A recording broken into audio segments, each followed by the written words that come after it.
Hello, gorgeous soul. Guess what? Most people wanted to keep the intro. So here we go. This week we have Vesta shifting signs and going into Leo. Vesta is based on the Vestal Virgins. It's a long story, but it's about your independence. But also it's about keeping the home fires burning. And there is a very tricky square between Mars and Pluto. Ooh, this one's going to be full on, so pay attention. So much other stuff, including Uranus even going retrograde. Here's your weekly astrology.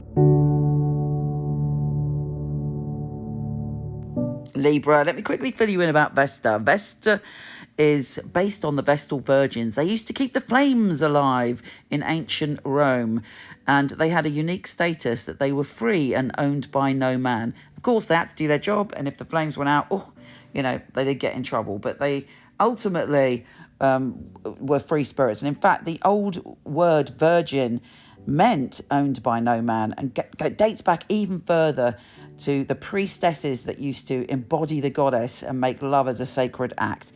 Fascinating, fascinating, fascinating. So what does it mean for you this week? Well, Vesta is going into your community zone, and as the Vestal Virgins all work together, I think this is a very powerful place to have it.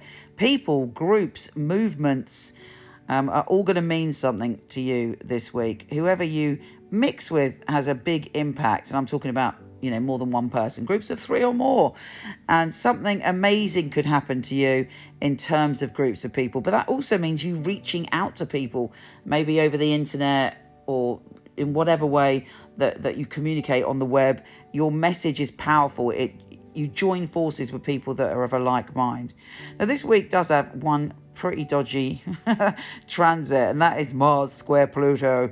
And for you, that's in your home and family zone. So avoid any huge arguments or even talking about really contentious subjects then, because when Pluto's involved, it always means an ending, a change, a shifting. But these two massively powerful warlike figures both squaring up to each other, and it's nobody needs that. We'll probably see something very intense happening in the external world, some explosive argument, or two countries taking everything to the brink. It's that kind of vibe, and nobody needs it. And you might be fighting for something. You may be fighting for your family in some way, but it's about someone dominant trying to dominate someone else who's dominant, and there being a big clash, so avoid it. However, on the 15th, we have the lovely old Sun trine Mars, and that's a much easier vibe, and it's kind of backed up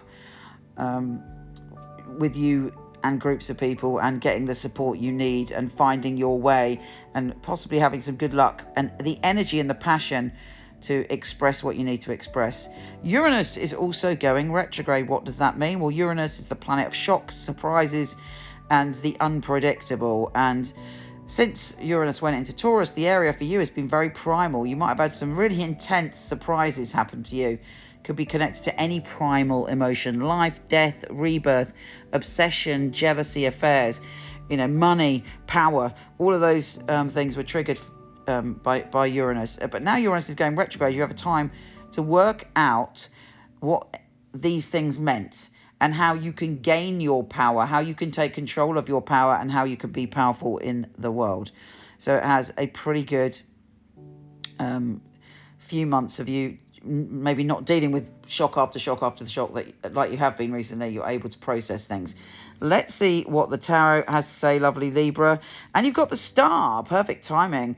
The Star comes after the Tower, and the Star is all about... No, you haven't got the Tower, but I'm saying in the sequence of the tarot, and it's just the calm after the storm. It's healing, it's inspiration, it's creativity, it's wonder and magic.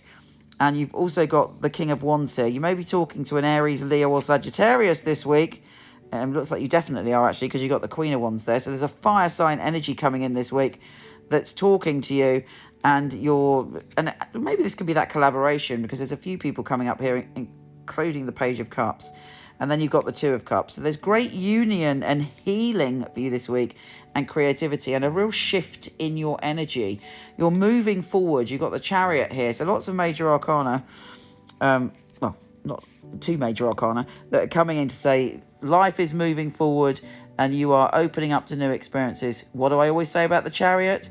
The engine is run on the petrol of your thoughts and beliefs. So pay extra attention to that this week. And then your final card, happy days, is the 10 of Cups. Yeah, baby. 10 of Cups is a peak experience of happiness and celebration. So I'm wishing that for you, lovely Libra. Take care, gorgeous, and I'll speak to you soon.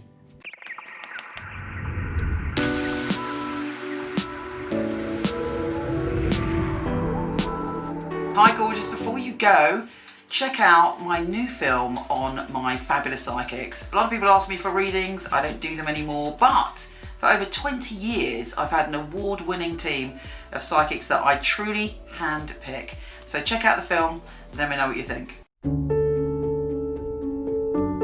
The purpose of a reading, I feel, is very much to inspire people and to empower people. It's about hope. It's about guidance. Using a phone or being with you, it will be the same because the matter is spiritual. It's very important for me that the client feels spirit with them. So it was a psychic reading. I don't remember the readings right after because it's not myself giving that, it's actually coming from spirit. And it is a bit like a three-way conversation. I've got the person on the phone, I've got me, and I've got another voice that's telling me things. I even shock myself, things that I come up with, and I think, how did I get that? I'm channeling messages only for one purpose, to help people. It's been able to help somebody have a map back to where they've got lost from. My priority is to connect to your truth and have the best life that you can have. I think in my readings people feel a sense of a safe space where they can really be themselves, let go. You need a feeling of being understood because reading should be empowering. I will make sure when the reading is finished that you're happy with everything. I couldn't do anything else. It's part of who I am. It's what I came here for, obviously. And when they come back and tell you they've got their dream job or the love of their life, that really makes me feel like I'm valued. I love to hear a sigh of relief. A lot of weight has been lifted off their shoulders. We have the answers that we are looking for within ourselves. I know I have the tools to help you. Everything begins and ends with you.